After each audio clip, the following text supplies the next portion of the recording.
Well, Soldier's Heart sounds so poetic, right? I mean, yeah, it's a beautiful thing. It's like, oh man, he's got Soldier's Heart, and if you look at it as a condition, I think that'd be a really, people, you know, you can empathize, and it'd be a beautiful thing. But now you say, oh, he's got PTSD. I mean, what does that mean? It's just a series, you know, 4 letters. They don't even say disorder anymore. You know, now you just have post-traumatic stress. George Carlin does a really great bit on the euphemisms of like going from, you know, shell shock, just the sound of it, shell shock, that is, you know, it's like an onomatopoeia, shell shock, and then, but now it's so clinical with post-traumatic stress disorder that kind of takes the humanity out of it, you know, and it's like now you just have a condition, you know. But what he said is, like, if we still called it shell shock today, the vets would actually be getting the care that they deserve instead of, you know, just being a number in a bureaucratic nightmare. And I've been there, man. The VA is tough. Soldier's Heart, I mean, it goes all the way back to, I mean, from when we had war. I was reading some amazing Greek poetry about how this beautiful champion, this guy, he was an incredible warrior, threw his shield in the bushes, and it's like, no more, you know.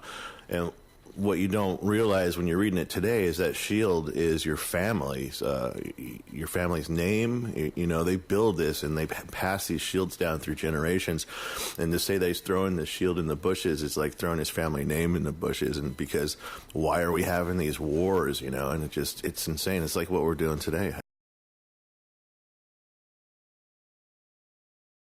So when I first came back, it seemed like they weren't ready to have injured people coming back from war. You know, I was one of the very first people kind of hurt. It was in 2004, at least in Oregon.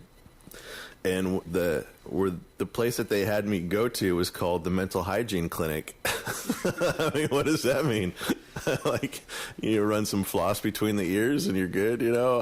It was a stale, horrible, square cement building in the parking garage of the VA on the hill.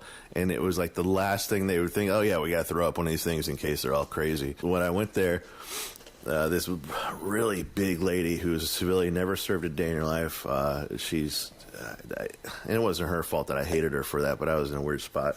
But she's like, oh, you got PTSD.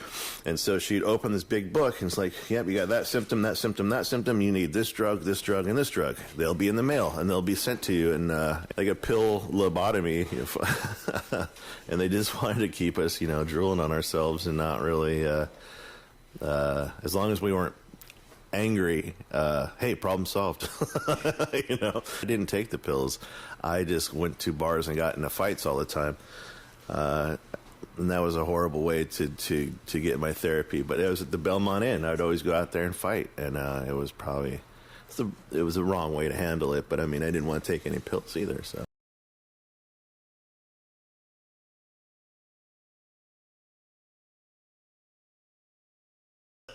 Well, that was cool that you put 3 greats in there. I don't know. I think one of the biggest piece of writing that I had, the one that went viral, was the open letter to the president from a Purple Heart recipient when he was holding up that Purple Heart. And he was like, yeah, it's so much easier to get it this way, you know. And it's so easy to come down on the guy because he has no emotions. He has no empathy. He has no soul, I guess. But instead of slamming him for like being an idiot, what I was trying to get across to mostly his supporters was there are some sacred things in this world, and that's one of them. And you can't use it as a political tool to get more support.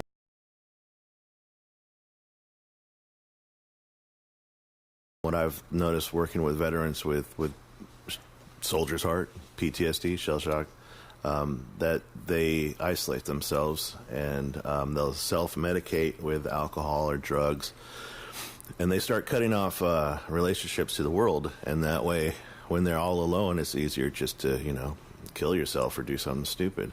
A good way to try to get somebody out of that is to ask them for help, because soldiers, Marines, military personnel are wired to complete missions, you know, and they join for for something bigger than themselves, for selfless service. That's a huge part of the military. And so if you ask them to do something like that, so I'll give you an example. And this was a problem solving another problem, which I love to figure those type of things out, was when we had that snowstorm here in Portland and people were dying on the streets.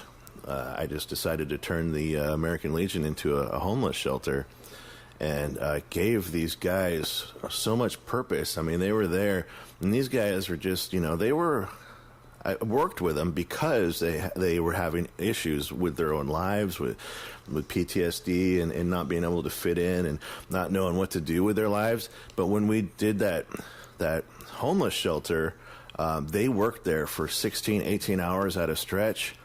We did such a great job with that homeless shelter, housing 30 to 35 people a night, that we had so much donated food, so much donated clothing, and all kinds of other resources that we were giving it to the city and county run shelters. We were the only shelter that was open during the daytime. What are they supposed to do when it's freezing outside? And, most shelters at 7 o'clock in the morning, they're like, all right, get up. Can you imagine just living at your house and then somebody coming and knocking on the door like, all right, 7 o'clock, get up, go outside. You're like, well, I don't have anything to do. I'm like, I don't care, go. There's snow out there. Doesn't matter. Get out of here. So we stayed open during the daytime, and we let them watch movies, and we always had food on, so people would be able to eat. And really our whole thing was treating people like people. But those guys, man, they worked all night, and they were doing an amazing job, and it gave them purpose again. And then afterwards, they kind of just went back to what they were doing before, And so that's what I'm thinking. I go to Salem, or even when I go to Washington D.C. to lobby, and I'll tell everybody that will listen to me, we have to start betting on our veterans' capabilities and not their disabilities. If we can actually get them working in our communities to solve problems like that, you're wasting a resource by not doing it, because all they're doing is sitting at home collecting a disability check and not doing much. Get them out there to do something.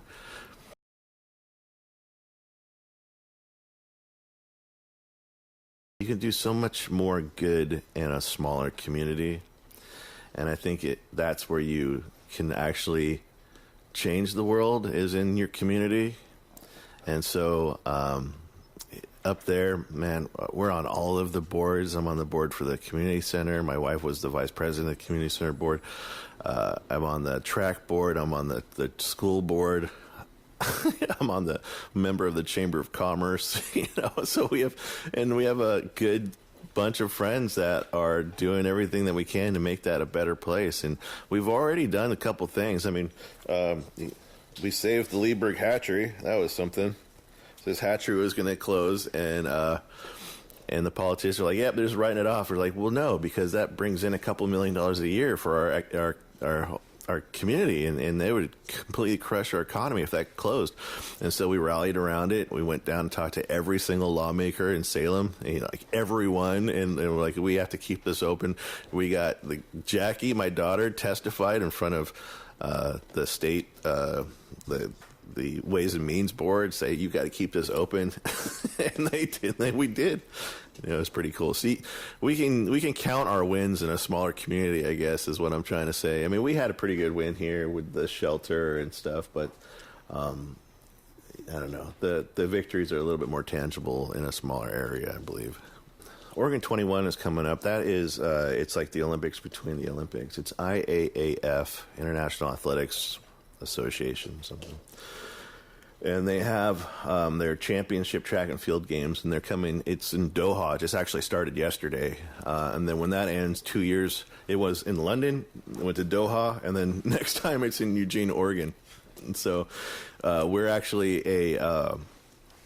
a host community, so I'm going to be in charge of bringing in the Croatian shot putting team or something, or I don't know, South African long jump. It's going to be a blast, and to have them in our small community, we're going to have them go talk to the kids in the school and stuff. It's going to be really awesome. I'm really excited about that. But our biggest thing is we're working on the septic systems up there. Without septic systems, no one's going to invest in the businesses, and then we're not going to have jobs, and really trying to turn around. We've had 30 to 40 years of negative growth because of the timber dollars are gone, and now we're a tourism place, but tourism only pays like minimum wage, so really need to figure out how we're going to create more living wage jobs and affordable housing, because there's a huge gap out there. It's really poor or very rich, because that's where we live. We're working on broadband. It'd be a great place for a brewery up there, but you can't build one because you can't have a bathroom, because right now the septic system's shot, and so we have to figure out how to do that. And if it fails, it's going to go into the Mackenzie River. The Mackenzie River, 1/3 of the Willamette underneath these Portland bridges is the Mackenzie River, so we're upriver from everyone.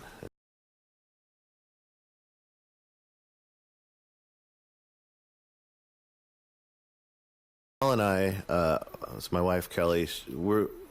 We wanted to. We always try to give back, but we really believe in arts and in writing and literature. So Kelly does like this kids art group every 2 weeks up there, and it's elementary kids mostly, and they'll come together and they do like these amazing projects, from puppets to drawing to painting to making rocks or whatever, painting rocks. And then I'm starting this. I'm writing a couple of grants for it, but I'm starting a literary program for after school for mostly high schoolers. But I'm going to get any kids that want to be a part of it could be a part of it. And I have some amazing writers, kind of like Barry Lopez, National Book Award winner, is going to come in and be a mentor for us. Lydia Yuknovich and Deborah Gwartney, Oregon Book Award winners, are going to come in and talk to the kids. Case Johnston, a great Utah writer, he's going to come in, and then a lot of people are going to Skype, like Benjamin Percy, who's writing X-Men right now. He's gonna come Skype in. Brian Turner, who is an amazing poet, also Iraq war vet, he's going to Skype in and do stuff. And so these kids, I just want to get them inspired and motivated to be crazy about writing like I was when I was that age, because there's no programs anymore. They're all defunded or they're gone.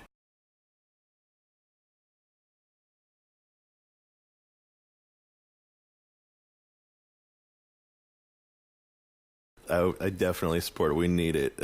We need that in this time. Like I said, bridging that gap between younger people to be active in our political system, it just needs to happen, because right now we have a bunch of old white rich guys that are making the rules, and they don't want to change. They don't want to change anything. So we need literature like that. We need to bridge that gap and get the young kids in the know, at least, and acting.